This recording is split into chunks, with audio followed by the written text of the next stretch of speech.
तो जैसा कि आप सभी लोगों ने देखा कि हम लोग पिछली क्लास में अप टू 140 नंबर क्वेश्चन तक सारे क्वेश्चन से डिस्कस कर चुके थे। उसके आगे ये क्वेश्चन करते हैं बिना टाइम वेस्ट किए हुए। तो चलिए देखिएगा 141 नंबर क्वेश्चन आपसे क्या बोलेगा। 141 नंबर क्वेश्चन, किसी काम को ए व बी मिलकर 4 दिन में करते हैं। किसी काम को ए व बी मिलकर 4 दिन में करते हैं। उसके बाद क्वेश्चन है जबकि ए अकेले उस काम को 12 दिन में कर सकता है तो बी अकेले कितने दिन में करेगा, यही पूछेगा। तो उसी काम को बी अकेले कितने दिन में करेगा।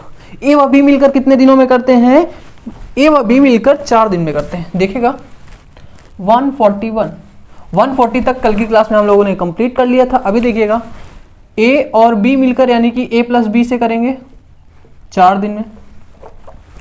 और बोला है 4 दिन में ए और बी तो कर लेते हैं, लेकिन ए अकेले 12 दिन में करता है।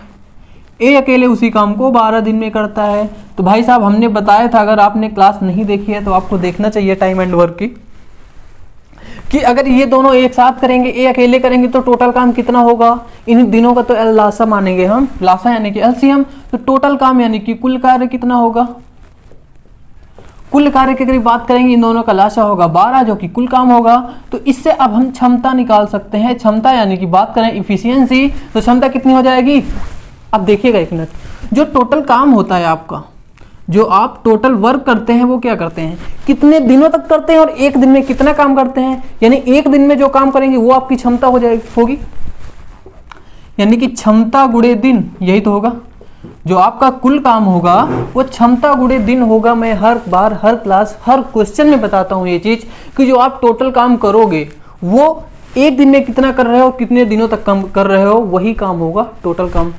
ठीक है, अगर टोटल काम हो गया, क्षमता निकालने के लिए क्या करेंगे भाई साहब, क्षमता निकालने के लिए टोटल काम को दिन से भाग दे देंगे। दिन से अगर हम भाग दे तो 4 तिहाई 12, यानी कि ए और बी मिलकर एक दिन में 3 काम को कर रहे हैं। ठीक है, ये एक दिन की क्षमता होती है, ध्यान दीजिएगा। ऐसे ही अगर मैं एक ही बात करूं तो 12 दिन में टोटल काम को करता है, एक दिन में कितना करेगा, एक काम, क्योंकि 12/12 1 आ जाएगा। अगर यहां तक क्लियर है तो अब देख लो, क्या देखोगे कि ए और बी एक दिन में 3 काम कर रहे हैं। देखा, ए और बी 3 काम कर रहे हैं, और ए भाई साहब एक दिन में एक ही काम कर रहे हैं, तो ए एक काम कर रहे हैं और ये दोनों मिलकर 3 कर रहे थे। तो अब बी से देखो, बी बराबर कितना हो जाएगा, 3 - 1 यानी कि 2। अब यहां से ये चीज क्लियर हुई कि बी एक दिन में 2 काम करेंगे।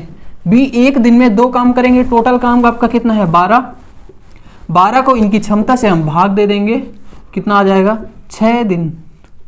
तो यानी कि बी कितने दिनों में करेगा, 6 दिनों में। यही आपका आंसर होगा। एक बार समझिएगा, अगर अच्छे से क्लास आपने देखी होगी बेसिक वाली तो बड़े अच्छे से समझ पाएंगे। तो ऑप्शन नंबर बी आपका बिल्कुल करेक्ट है। एक बार फिर से मैं रिपीट करता हूं, यहाँ पे देखिएगा, आपको क्वेश्चन में दिया था कि ए और बी मिलकर साथ में काम को शुरू करते हैं, काम को पूरा कर देते हैं, कितने दिनों में, 4 दिनों में। ए और बी 4 दिनों में करते हैं और ए अकेले उसे 12 दिनों में करता है, तो बी कितने दिनों में काम को करेगा। आपसे क्वेश्चन में यही पूछा है। तो भाई साहब हमने क्या किया कि ए प्लस बी 4 दिन में करते थे, ए अकेले 12 दिन में करता था। टोटल काम हमने मान लिया 12 क्यों माना, क्योंकि 12 इन दोनों का लासा होगा, क्योंकि बाद में हमें भाग देने में आसानी होगी, जो कि भिन्न यानी कि फ्रैक्शन नहीं बनेगी। हमने ऐसा किया, उसके बाद एक दिन की काम निकाल लिया, यानी कि क्षमता जो होती है ना, ये भाई साहब एक दिन में कितना काम करते हैं। ए और बी 3 काम करते हैं और ए एक दिन में 1 काम करता है। तो हमने क्या किया, ए और बी 3 करते थे, तो ए जो 1 करता था उसे हटा दिया, तो बी अकेले 2 दिन में करेगा। अब देखो, तुम कोई 2 भाई हो, एक दिन में 3 काम कर रहे हो, अगर पता चल जाए कि तुम्हारा जो छोटा वाला है वो 1 काम करता है, तो तुम ऑब्वियसली 2 काम करोगे। तो वही चीज यहाँ पे किया है। तो बी यहाँ पे चला गया, बी 2 काम हो गया, तो टोटल काम हमारा 12 था। 12 को हमने बी की क्षमता से भाग दे दिया, जो कि आ गया 6 दिन। यही आपका आंसर हो गया। बड़ा ही अच्छा क्वेश्चन है, यहाँ से कई सारे क्वेश्चन बनते हैं, तो आप देखिएगा बड़े ही अच्छे से कर पाओगे। इसके बाद हम लोग बात करेंगे 142 नंबर क्वेश्चन। चलिए देखिएगा, बड़ा ही आसान क्वेश्चन है, इसको मैं 2 तरीके से बताऊंगा। 142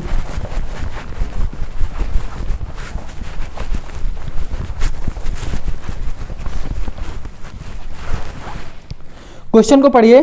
एक व्यक्ति किसी दूरी को 12 किलोमीटर पर घंटा की चाल से तय करता है और 9 किलोमीटर की घंटा की चाल से वापस आता है। भाई साहब एक व्यक्ति कोई ए है, ये जब जाते हैं ना तो इनकी स्पीड होती है 12 किलोमीटर पर आवर, और जब वापस आते हैं तो इनकी स्पीड कितनी हो जाती है 9 किलोमीटर, यानी कि 9 किलोमीटर पर आवर हो जाती है। यानी कि दूरी हमें पता है कि दूरी जो है ना यहां से यहां तक की ये दूरी समान है, डिस्टेंस समान है। और हमें पता है कि जो दूरी होती है, दूरी बराबर क्या होता है चाल गुणे समय होता है। दूरी बराबर क्या होता है चाल गुणे समय, ये पता है। यहां से हम दो चीजें पता हो तो कोई एक चीज निकाल सकते हैं, सिंपल सा, इतनी चीज क्लियर है।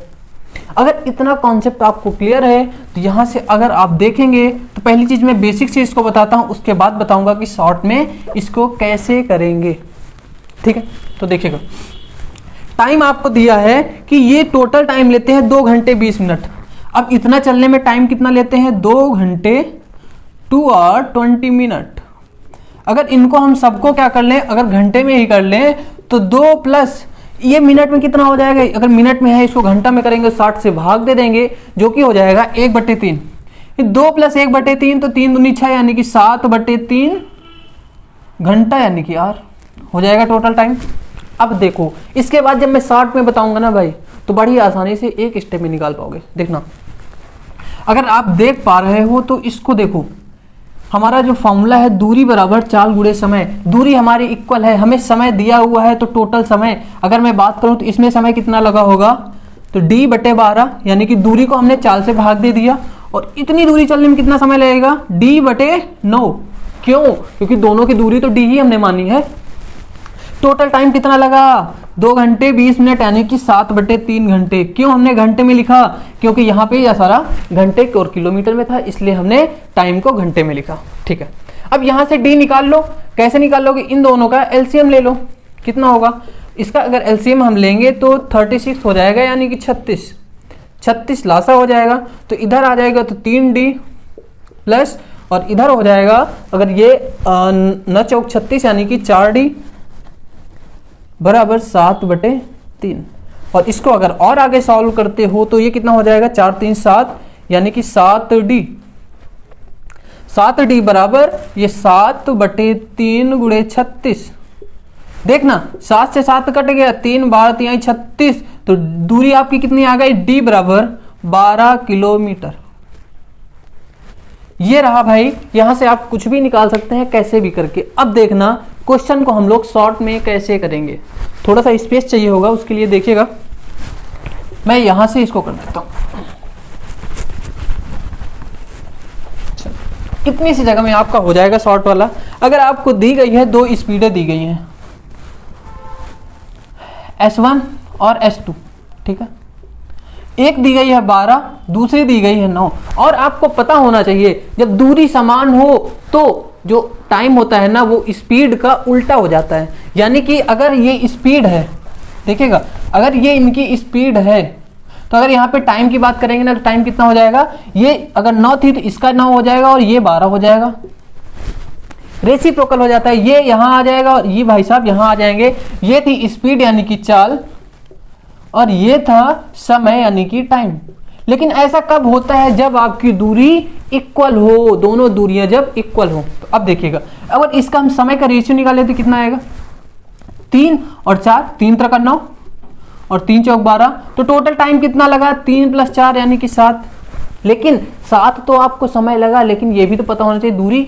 अब भाई साहब 3 तक आप चले 3 समय तक, और कितनी 12 आपकी चाल थी, तो 12 3 36 ये दूरी हुई, 9 चौक 36 ये दूरी हुई, तो 36 + 36 टोटल दूरी कितनी हुई 72। और ये कितने समय में आप चले 3 4 3 7 में, 7 में 72 चले।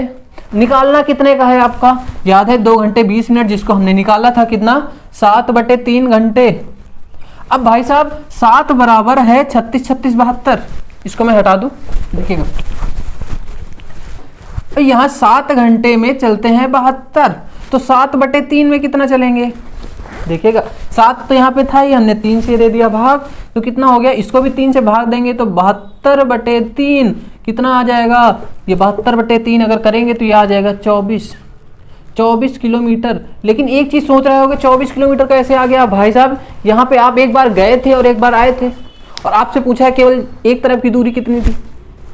ठीक है, आओगे जाओगे तो डबल हो जाएगा, अगर एक तरफ से ही जाओगे तो कितनी दूरी हो जाएगी, तो यहाँ से 2 से दे देंगे भाग, तो ये आ जाएगी आपकी 12 किलोमीटर।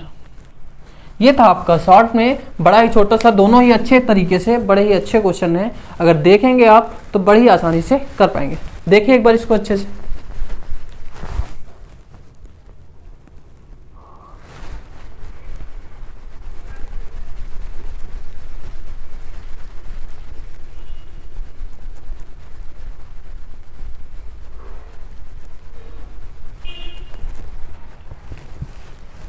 चलिए अगर यहां तक हो गया है तो हम लोग 143 नंबर क्वेश्चन की बात करेंगे। देखिएगा बड़ा ही अच्छा क्वेश्चन है, जब तक क्वेश्चन को समझने की कोशिश करें या करें।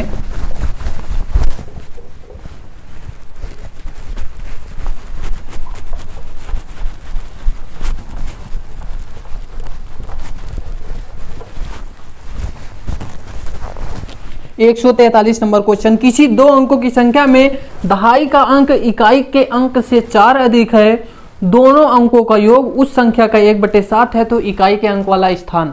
ऑप्शन सबसे बेस्ट तरीका है।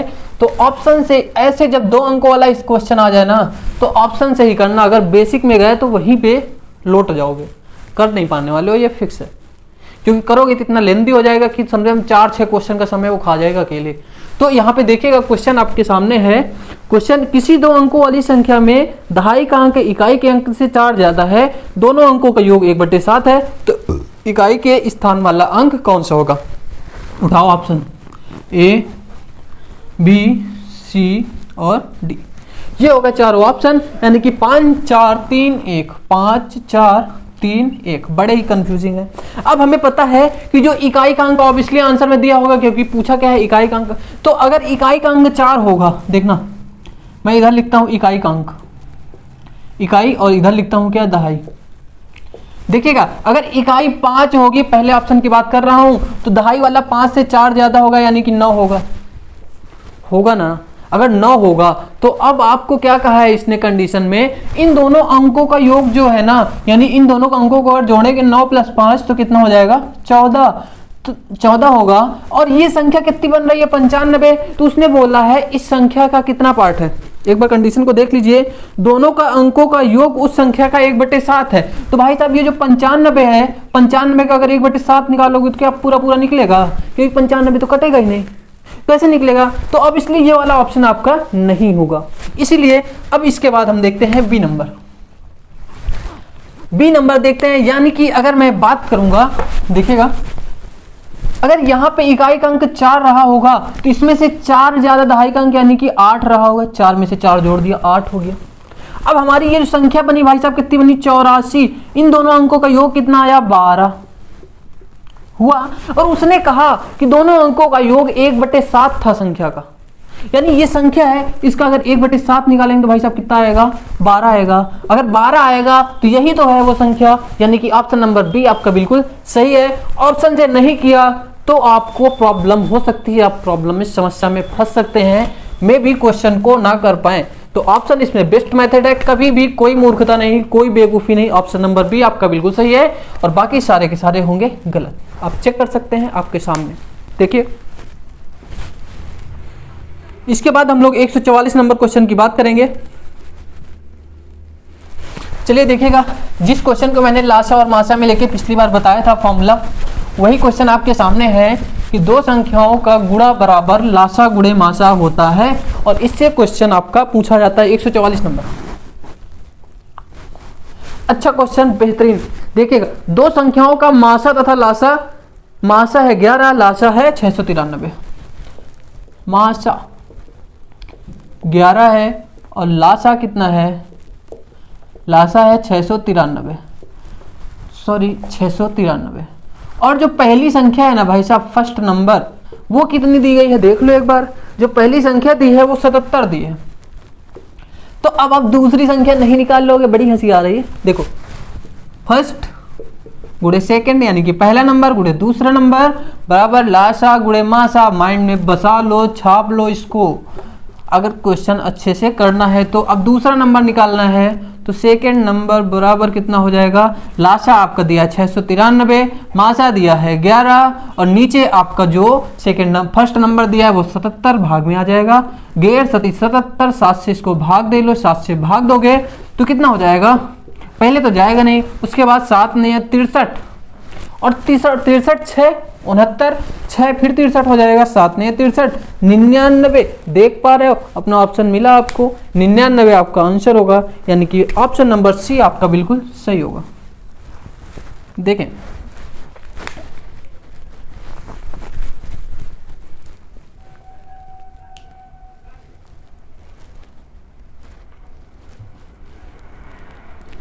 चलो 145 नंबर क्वेश्चन बड़ा ही अच्छा सा है, देखिएगा ऐसा क्वेश्चन आपको मिलते हैं देखने में, और कई बार लोग करते करते फिर भी बाद में छोड़ना पड़ता है। क्योंकि क्यों छोड़ना पड़ता है भाई साहब, क्योंकि होता ही नहीं है। तो सिंपल सी बात है, आप क्वेश्चन को देखिएगा बड़े ही अच्छे से समझ पाएंगे इसको। क्वेश्चन में पूछा गया 5 अंकों की वह छोटी से छोटी संख्या ज्ञात कीजिए 16 जो 16 24 36 और 54 से पूरी पूरी कटे और 5 अंकों की सबसे छोटी हो। तो नंबर किससे किससे कटना चाहिए? 16 उसके बाद क्या है, 16 के बाद 24 है, 36 और 54 है।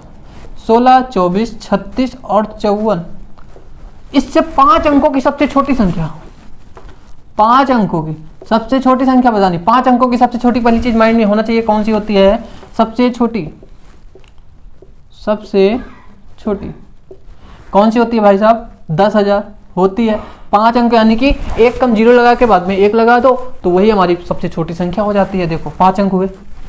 ओके, अगर इतना हो गया है तो अब भाई साहब ऐसा कौन सा नंबर होगा जो इन सबसे कटेगा, सबसे छोटा नंबर? उसके लिए हमें क्या निकालना पड़ेगा? लासा। अगर लासा निकालना पड़ेगा, लासा करने में आपको महारत हासिल हो चुका है। तो अगर लासा आप निकालेंगे तो देखिएगा 54 हमने किया।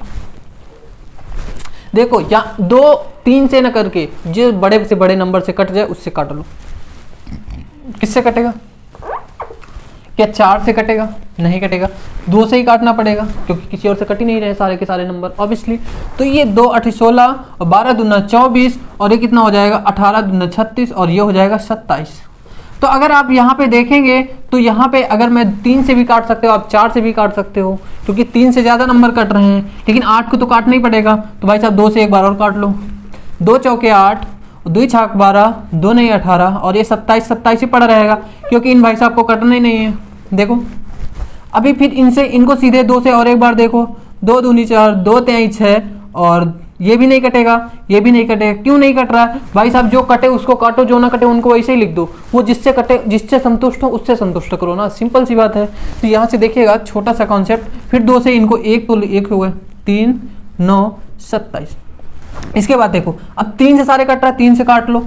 1 हो गया, 3 इकन्नम 3 हो गया, फिर 1 हो गया और 3 3 9, 3 9 27। फिर भाई साहब को 3 से उड़ा दो, 3 से उड़ाओगे 1 1 और ई भाई साहब फिर 1 हो जाएंगे और ये बचेंगे 3। फिर 3 से उड़ा दोगे तो सारे सारे कौन हो जाएंगे? 1 हो जाएंगे। तो अब लाशा भाई साहब कितना हो जाएगा? अगर हम लाशा की बात करेंगे तो लाशा होगा 2 गुणे 2 यानी कि 2 4 बार आया है, 3 3 बार आया है। 2 गुणे 2 गुणे 2 गुणे 2 गुणे 3 गुणे 3 गुणे 3, 2 की पावर 4 यानी कि 16, 16 तियां 48, 16 तियां 48 और 3 गुणे 3 यानी कि 9। तो अगर इसको आगे निकालो 9 8 72 के 2 हासिल 7 और 9 चौक 36, 36 7 हो जाएगा 43 यानी कि 432। इनका लासा होगा 432 यानी कि 432 से 5 अंकों की सबसे छोटी संख्या जो कट जाए, 5 अंकों की छोटी से छोटी संख्या जो भी कट जाए। तो अब देखिएगा आगे हम लोग कैसे करने वाले हैं। ये जो 10,000 है ना, इनको दे दो भाग, किससे? 432 से। 432 से हमने भाग दे दिया। अब भाई साहब 100 में तो जाएगा नहीं, तो ऑब्वियसली 1000 में ले जाना पड़ेगा, 2 बार जाएगा तो कितना हो जाएगा? 864 होगा कि नहीं? अगर 864 होगा तो इन भाई साहब को माइनस करेंगे तो ये आ जाएंगे 6। यहाँ 9 में से 6 जाएगा 3। 9 क्यों हुआ? वो यहाँ से उधार लिया था ना, भूल गए क्या? अगर उधार लिया था 9 में से 1 जाएगा, 9 में से 8 जाएगा तो 1 बचेगा 136, 1 0 फिर नीचे आ जाएगा। अब देखो कितने बार जाएगा? 4 तिहाई 12, 3 बार जाएगा, 3 दूनी 6, 3 त्रिक 9, 3 चौक 12, 1296। फिर देखो 4 और यहाँ फिर नहीं जाएगा तो यहाँ 15 हो जाएगा, तो ये 6 और 0 0 यानी कि 64 बचा 64। बोला है 4 अंकों की 5 अंकों की छोटी से छोटी संख्या बतानी है जो इन सब से कटे। यहाँ तो भाई साहब शेष फल 64 आ गया है। शेष कितना आ गया है? 64। ये हमारा 10,000 था जो 5 अंकों की सबसे छोटी संख्या थी।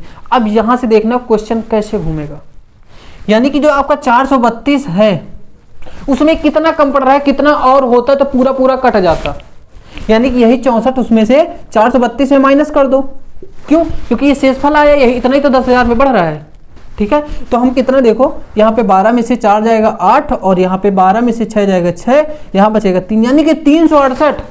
भाई साहब अगर 10,000 के पास 368 रुपया और होते तो पूरा पूरा कट जाते, यानी कि पूरा पूरा सब में बांट देते। तो सीधी सी बात है, अगर ये 368 और होता उसके पास तो पूरा पूरा कट जाते ना। तो अगर कट जाते तो यही 368 इसमें जोड़ दो, अगर जोड़ दोगे तो 8, 6, 3 और 10, यानी कि 10,368 आपका यही आंसर होगा। अपना ऑप्शन आप चेक कर लें, ऑप्शन नंबर ए आपका बिल्कुल सही होगा। देखें एक बार अच्छे से, क्वेश्चन को समझने की कोशिश करें, अच्छे से देखें। चलिए इसके बाद हम लोग 146 नंबर, जिसको क्वेश्चन नहीं समझ में आया है वो एक बार फिर से रिपीट करें, बड़े ही अच्छे से समझ पाओगे। स्पीड अगर बढ़ाई हुई है तो स्पीड को थोड़ा सा धीरे कर लो, चाहे जैसे करो, लेकिन क्वेश्चन को समझना है, क्योंकि क्वेश्चन को आना है इसलिए आपको समझना है। तो देखिएगा 146 नंबर क्वेश्चन 146।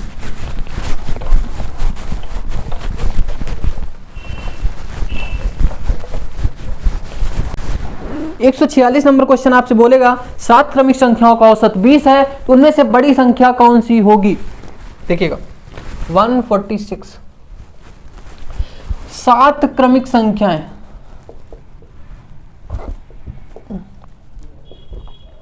संख्याओं का योग कितना दिया है भाई, कितना दिया गया है योग, सिंपल सी बात है, हमें योग दिया है 20 का औसत, 7 क्रमिक संख्याओं का औसत 20 है,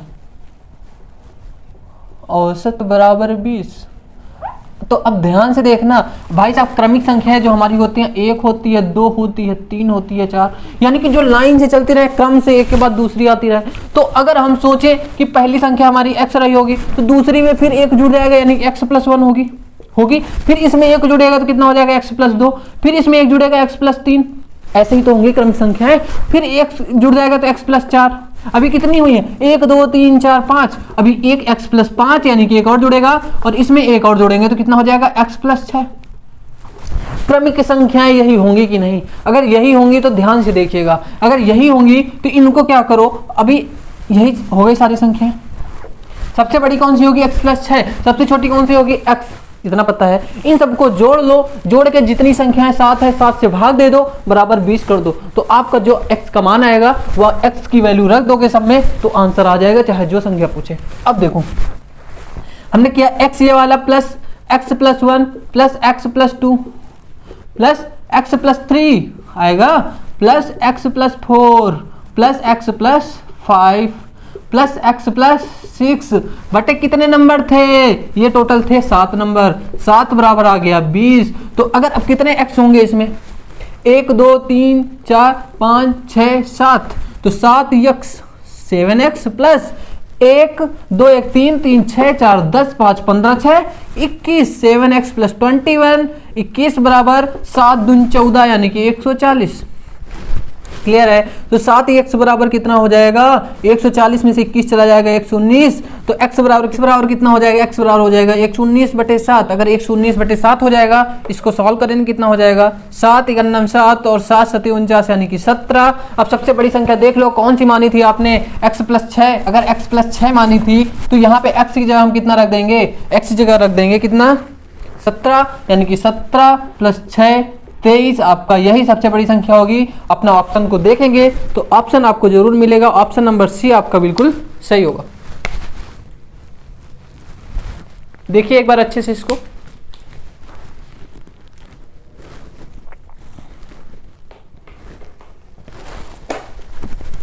चलिए 147 नंबर क्वेश्चन को देखें अच्छे से, क्वेश्चन को करने की कोशिश करें। प्रॉपर्टी से आपका क्वेश्चन है, जो मैंने अलजेब्रा वाले फॉर्मूले सारे आपको बताए हुए हैं। अगर नहीं याद किए हैं तो पेपर से पहले एक बार याद कर लो, अगर पेपर को अच्छे से करना है तो क्वेश्चन तो आपको मिलेगा ही मिलेगा, ये कंफर्म है। तो अगर देखेंगे 147 नंबर, 147 नंबर क्वेश्चन आपके सामने है। क्या है क्वेश्चन, x³ - 1 बटे x² - 1, x³ - 1 बटे x² - 1।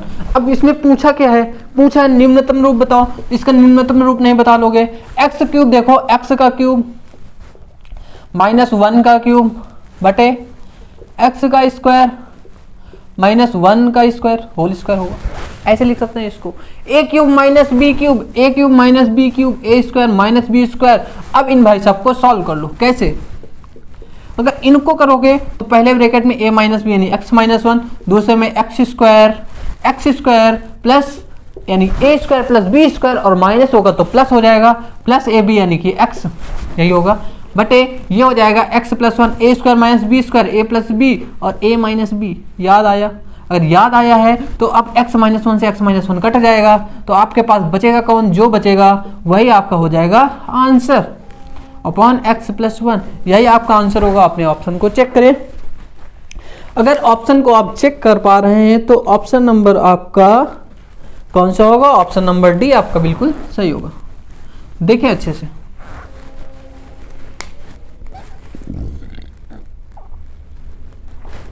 चलो 148 नंबर क्वेश्चन अच्छा क्वेश्चन है। एक क्वेश्चन में कम से कम 2-3 क्वेश्चन कवर होंगे इस पे, क्योंकि ये वेन डायग्राम का क्वेश्चन है, तो अच्छे से देखिएगा, इसको समझिएगा, इससे क्वेश्चन आपको मिल सकते हैं। और बड़ी ही सावधानी से क्वेश्चन करने वाले होते हैं, क्योंकि इसके रीजन है ना, क्वेश्चन में लैंग्वेज घुमा के देता है। सिंपल सी बात, कुल खर्च का कितना प्रतिशत टेनिस पर खर्च हुआ। अब पहली चीज मैं इसको बना लेता हूँ, देखिएगा, एक मैंने सर्कल बना लिया, इसको 4 पार्ट में डिवाइड कर लिया। अभी देखता हूँ कितने में इन्होंने डिवाइड किया है, और भी डिवाइड किया है भाई साहब। कैसे? एक इन्होंने इसको ऐसे डिवाइड किया है और एक इन्होंने ऐसे डिवाइड किया है। अब देखो, एक cricket, tennis, hockey, golf, cricket, tennis, hockey, golf, और उसके बाद देखें, उसके बाद गोल्फ के बाद कौन है? बास्केटबॉल, अन्य फुटबॉल, बास्केटबॉल ये अन्य वाले हैं, और ये भाई साहब फुटबॉल वाले हैं। सारे हो गए। अब वैल्यू सबकी देख लो, 81, 45, 63, 36, 81, 45, 63, 36। उसके बाद बास्केट में कितना है? बास्केट की बात करेंगे, फिर 63 है, 31 है, 41 है, 63 है, 31 है और 41 है। इन सबको पहले जोड़ लो, इन सबको पहले जोड़ लो, जरूरत पड़ेगी इसलिए मैं बोल रहा हूँ। तो अगर जोड़ लोगे तो देख लो, 81 plus 45 plus 63 plus 36 plus 63 plus 41 plus 41, check कर लो एक बार क्या सारी वैल्यू। ये आपका 41 नहीं है यहाँ पे, ये आपका जो है 31 है। अब इसको अगर आप जोड़ लोगे तो देखिएगा, अगर ये चीजें जोड़ लोगे तो इसके बाद क्वेश्चन को समझने की कोशिश कीजिएगा। जोड़ो इनको, 1 5 1 6 3 9 6 15 3 18 1 19 1 20 का 0 हासिल 2 8 2 10 4 14 6 20 3 23 6 29 29 3 32 32 4 32 4 की बात करेंगे 36 यानी कि 360। भाई साहब ये तो एंगल ही दिए हुए हैं ना डिग्री वाले, तो अपने टोटल सबको मिला के 360 ही होंगे। ये चीज क्लियर है। चलो अभी इन्होंने क्या दिया है कि पहले वाले क्वेश्चन में दिया है, पूछा है कि कुल खर्च का कितना प्रतिशत टेनिस पर खर्च हुआ। अगर कुल खर्च की बात करेंगे, कितने प्रतिशत टेनिस कितना है? टेनिस 45 है ना, कुल आपका 360 है। यहाँ पे खर्च नहीं दिया तो एंगल ही पे निकाल लो। देखो 45 पूछा कितना, 45 बताया गया कितना, 360। पहले वाले की मैं बात कर रहा हूँ यानी कि 48 की, तो 45 बचते 360% में निकालना, गुणे 100 कर दिया। तो अगर इसको निकालेंगे ना हम ना, तो 45 दूना 90 न चौक 36 यानी कि 8 हो जाएगा।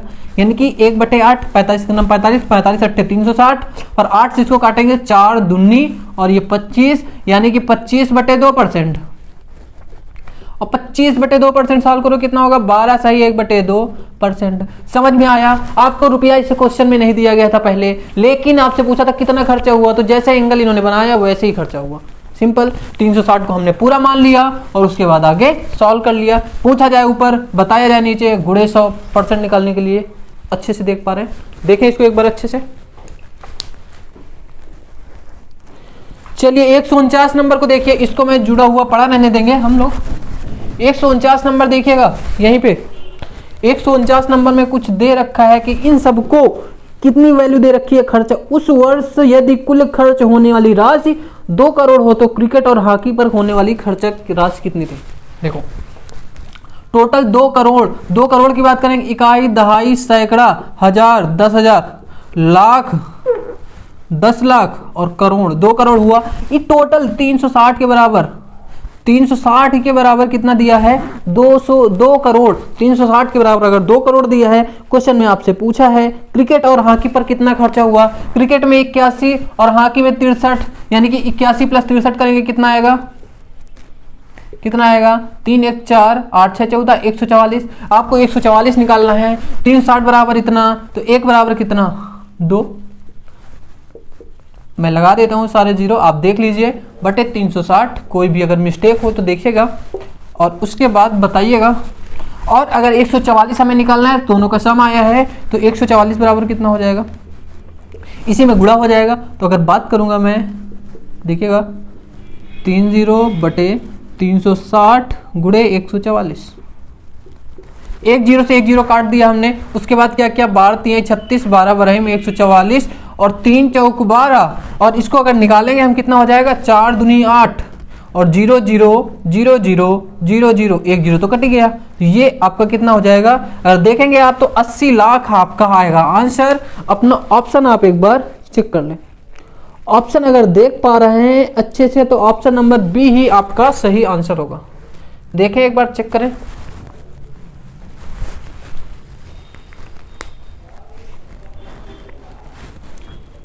उसके बाद इसी क्वेश्चन में आपका दिया गया है 150 नंबर क्वेश्चन। देखिएगा, मैं इसको रफ कर दूं, अगर देख पा रहे हैं आप लोग, मैं इसको कर देता हूं रफ। और इसी का फिर इसी क्वेश्चन में इन्होंने दिया है, इसको हम क्यों भाई साहब जोड़ के रख रहे हैं, क्योंकि इन्होंने पूरा खर्चा दिया है जो कि 360 के बराबर होगा। तो ये 150 नंबर क्वेश्चन, एक क्वेश्चन में 3 क्वेश्चन ऐसे लग जाए, ऐसे क्वेश्चन आए बौछार हो जाए नंबरों की। तो देखिएगा 150 नंबर, वर्ष के दौरान कुल खर्च की गई राशि कितना है, 1 करोड़ 80 लाख। इकाई, दहाई, सैकड़ा, हजार, 10,000, लाख, 10 लाख, 1 करोड़ 80 लाख। टोटल कितना खर्चा किया, 1 करोड़ 80 लाख। लो, हजार, 10,000, लाख, 10 लाख और लास्ट में 3 जीरो और, ये 360 के बराबर है इतना। ठीक है, अब क्वेश्चन देख लो क्या पूछा है। क्वेश्चन में अगर बात करें तो क्वेश्चन में पूछा गया है कि बास्केटबॉल पर खर्च की गई राशि टेनिस पर खर्च की गई राशि की कितनी अधिक होगी। बास्केट पर कितनी खर्च की गई और टेनिस कहाँ गया, भाई साहब टेनिस ये है 45 और 63, कितना ज्यादा खर्चा किया गया। अगर आप यहाँ पे देखोगे ना, 63 में 45 अगर माइनस कर लो, देखोगे, देखिएगा, अगर 63 में हम 63 माइनस 45 करें तो कितना आएगा। अगर आप देखेंगे तो यहाँ से एक उधार लेंगे, 13 में से 5 गया 8 और 5 में से 4 गया 18, यानी कि 18 ही ज्यादा तो हुआ है। तो 18 की वैल्यू निकालो ना, काहे बाद में बड़ी वैल्यू निकाल के सॉल्व करोगे। तो 18 की वैल्यू अगर निकालोगे आप तो 360, यानी कि 1 बराबर कितना हो जाएगा, 1 करोड़ 80 लाख बटे 360।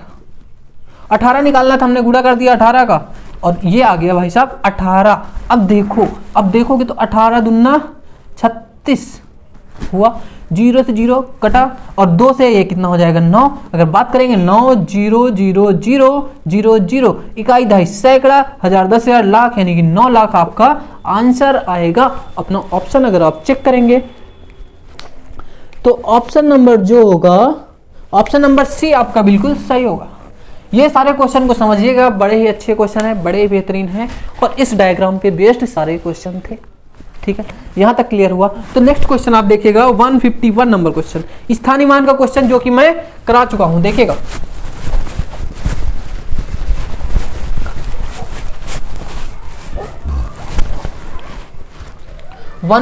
यानी कि 151 नंबर।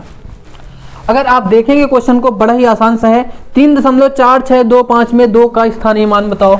3.4625 में इस 2 का स्थानीय मान बताओ। नहीं बता लोगे, 2 के पहले जितने अंक, दशमलव के बाद जितने अंक, उतने जीरो से भाग दे देते हैं। तो 2 बटे कितने हैं, 1 2, 2 जीरो से, यानी कि 1 2 3, दशमलव के बाद तीसरे अंक में है ना वो, तो इसलिए 3 जीरो से दे देंगे भाग। तो ये कितना हो जाएगा, 2 बटे 1000। इसको और आगे करेंगे तो 1 बटे 500 आपका आंसर। अपना ऑप्शन चेक करें, दशमलव में दिया है किस में दिया है। चलिए क्वेश्चन की बात करेंगे हम लोग। 152 नंबर क्वेश्चन बड़ा ही आसान सा है, लैंग्वेज समझने की कोशिश कीजिएगा। 50 को आधे से विभाजित करके उसमें 20 जोड़ने पर, 20 जोड़ने के बाद 35 घटा दो। देखो 152 नंबर क्वेश्चन की लैंग्वेज में आपको डाउट होगा, जो कि मैं क्लियर कराऊंगा। 50 ई रहे 50, 50 को आधे से भाग देना, तो आधे का मतलब कितना, 1 बटे 2। दिया भाग, और इसमें बोला है 20 जोड़ो, हमने 20 जोड़ा, अगर 20 जोड़ दिया फिर बोला 35 घटाओ। अब भाई साहब कितना आएगा, सॉल्व कर लो। अगर इनको सॉल्व करो कितना होगा, 50 गुणे 2/1 ऐसा होगा, प्लस 20 में से अगर 35 घटेगा तो कितना हो जाएगा, -15 होगा कि नहीं। अगर होगा तो 50 दूनी 100, 100 में से 15 चले जाएंगे तो कितने बचेंगे, 85। नहीं समझ आया, आया ठोको तभी। देखो ऑप्शन नंबर जो आपका बी बिल्कुल सही होगा।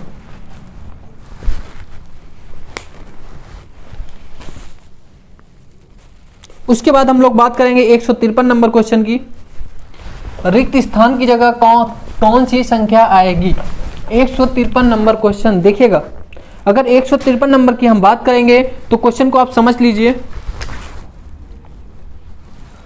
जैसे कि आपकी पहली लाइन में दिया हुआ है 7 5 9, 7 5 9 और उसके बाद 18, 7 5 9 और 18। ऐसे ही दूसरे में दिया गया 6 3 7 21, 6 3 7 और 21। ऐसे ही तीसरे में आपको दिया है 4 3 9, 4 3 और 9, यहाँ क्वेश्चन मार्क बना दिया। अब देखना क्या समझ में आएगा, क्या समझ में आएगा। देखो अगर इन दोनों का हम डिफरेंस निकाले 2 और इससे कर दें गुणा, तो 2 गुणे 9 भाई साहब कितना आएगा, 18 आएगा। इन दोनों का डिफरेंस कितना हुआ, अंतर, यानी घटा देंगे 3 3 का अगर 7 से गुणा करेंगे कितना आएगा, 21। तो इसमें भी यही कर लो, इन दोनों का अंतर 1 1, इस 1 का अगर 9 से गुणा करेंगे कितना आएगा, 9। यही आपका तो आंसर होगा। अपना ऑप्शन चेक करो, अगर ऑप्शन आप चेक करोगे तो ऑप्शन नंबर आपका ए बिल्कुल सही होगा। क्वेश्चन समझ में आया, अच्छे से देखें एक बार इसको अच्छे से, बढ़िया से, बड़ा ही अच्छा क्वेश्चन है।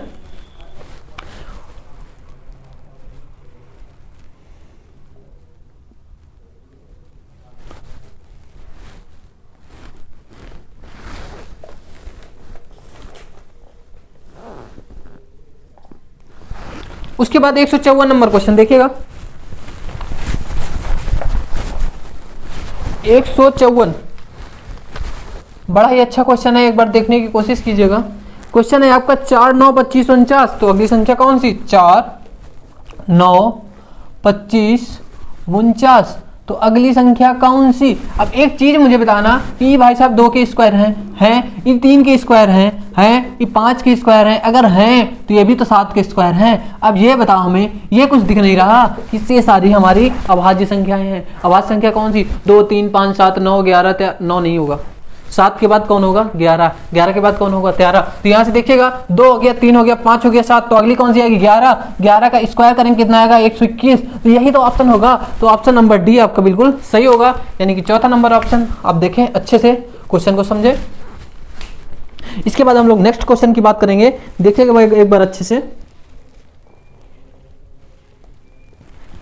155 नंबर क्वेश्चन, चलिए देखिए 155 नंबर क्वेश्चन की बात करेंगे। यदि किसी भिन्न के अंश में, इसको थोड़ा सा डिटेल से नहीं करना पड़ेगा, तो देखिएगा 155, यदि कोई भिन्न है उसके अंश में 4 बढ़ा दिया जाता है। किसी भिन्न के अंश में 4 की वृद्धि हो जाए तो भिन्न में 2/3 की वृद्धि हो जाती है, तो भिन्न का हर क्या होगा। अरे भिन्न मान लो, कोई भिन्न अगर हम मान लें क्या, a/b या x/y, तो x/y। अगर भिन्न मान लिया x/y, तो बोला इसका अंश जो है ना x में 4 की वृद्धि हो गई, 4 बढ़ गया। अंश क्या हो गया भाई साहब, 4 बढ़ गए, तो उसके बाद पूरी फ्रैक्शन में यानी पूरी भिन्न में क्या हुआ है, पूरी भिन्न में हुआ ये है, तो भिन्न में 2/3 की वृद्धि हो जाती है, तो भिन्न तुम्हारी कितनी थी, x/y। इसमें कितना बढ़ गया, 2/3, 2/3 अगर बढ़ गया है। अब यहाँ से निकाल लो, अगर यहाँ से निकालेंगे तो x + 4/y बराबर ये कितना हो जाएगा, 3x + 2y, 3x + 2y और बटे कितना, इन दोनों का गुणा यानी एलसीएम 3y। इसको इधर गुणा कर लो, कितना हो जाएगा, 3xy + 4 तिहाई 12, 12y बराबर 2 तिहाई 6। देखो 3 और ये y और ये x, 3xy होगा, और इस y का जब इससे होगा तो 2y² होगा या नहीं। अगर 2y² होगा तो आप देख पा रहे हैं 3xy से 3xy कैंसिल हो जाएगा, 3xy से 3xy कैंसिल हो जाएगा, और ये 12y बराबर 2y², यानी कि 12y बराबर 2y²। y से y² कट गया, 2 छाक 12, तो y बराबर कितना आ गया, 6। अब भाई साहब हर ही तो पूछा था आपसे कि हर कितना होगा, तो हर हमारा क्या था y, जो कि आ गया है 6। आपका यही होगा आंसर। अपना ऑप्शन अगर आप चेक करेंगे तो ऑप्शन नंबर जो आपका होगा ए बिल्कुल सही होगा। देखिए अच्छे से एक बार।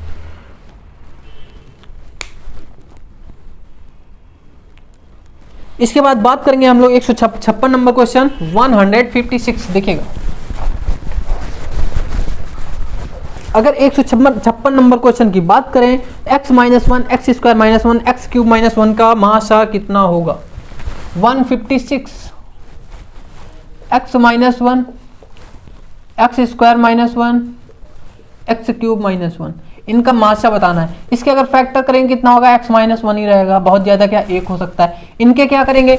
a square minus b square property याद आई, a plus b a minus b, तो हमने क्या किया x प्लस वन और इनको कर दिया x माइनस वन। अगर इतना कर दिया है, प्रॉपर्टी बार बार बोल रहा हूँ, देख लो वीडियो, उसको देख लोगे तो क्वेश्चन कर पाओगे बड़े ही अच्छे से। इसको देखो a cube minus b cube यानी कि x minus one a minus b x square plus y square और प्लस एक्स वाई यानी कि एक्स स्क्वायर प्लस वन का स्क्वायर वन और plus one into x x, इतना होगा। अब मासा क्या होता है? मासा होता है सबका कॉमन। अगर मासा सबका कॉमन होता है तो इसके बाद देखिएगा, मासा ही तो पूछा है आपसे। अगर मासा की बात करेंगे हम लोग तो मासा वही संख्या होगी जो सब में कॉमन होगी। सब में कॉमन कौन है? x minus one x minus one x minus one x minus one common है, तो x माइनस वन ही आंसर होगा। लेकिन अगर लासा की बात करते तो जो कॉमन ना होता ना वो भी चला आता। सिंपल सी बात है। तो अच्छे से इस क्वेश्चन का कॉन्सेप्ट समझें, बड़ा ही आसान सा क्वेश्चन था।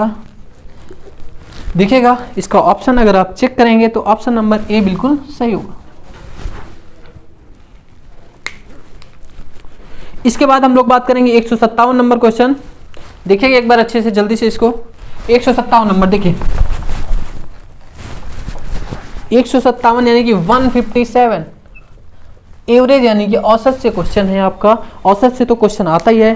5 संख्याओं का माध्य 26 है। माध्य कहे या औसत कहे या एवरेज कहे, सारी चीजें होती हैं बराबर। वैसे माध्य को यहाँ पे देख लीजिएगा कि 5 संख्याओं का माध्य है 26।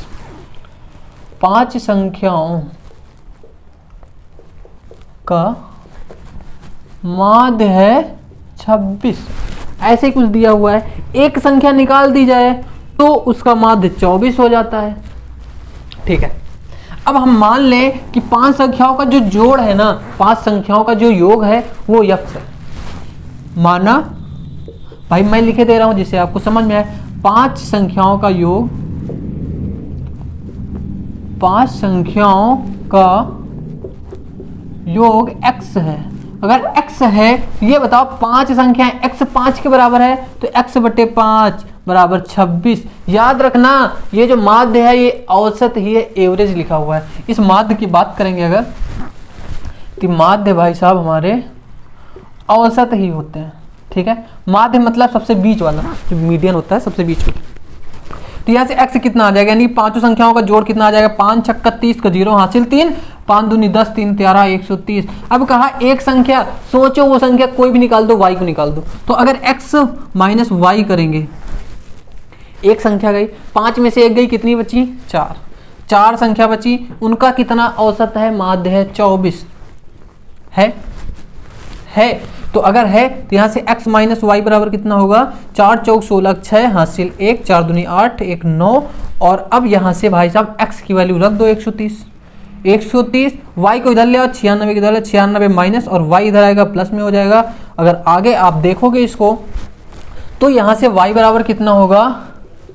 130 में 96 जाएगा तो 30 4 34, y की वैल्यू आ जाएगी 34। अभी देख लेते हैं कि क्वेश्चन में पूछा क्या गया था कि निकाली हुई संख्या कौन सी है। तो ऑप्शन नंबर डी यही 34 ही होगी। 34 को ही भगा दिया गया था, यानी कि ऑप्शन नंबर डी बिल्कुल सही होगा। एक बार अच्छे से देखें और आज की क्लास को हम लोग यहीं तक रखते हैं। बेहतरीन तरीके से अच्छे से देखें, अपने एग्जाम की तैयारी करते रहें अच्छे तरीके से। देखें इसको अच्छे से।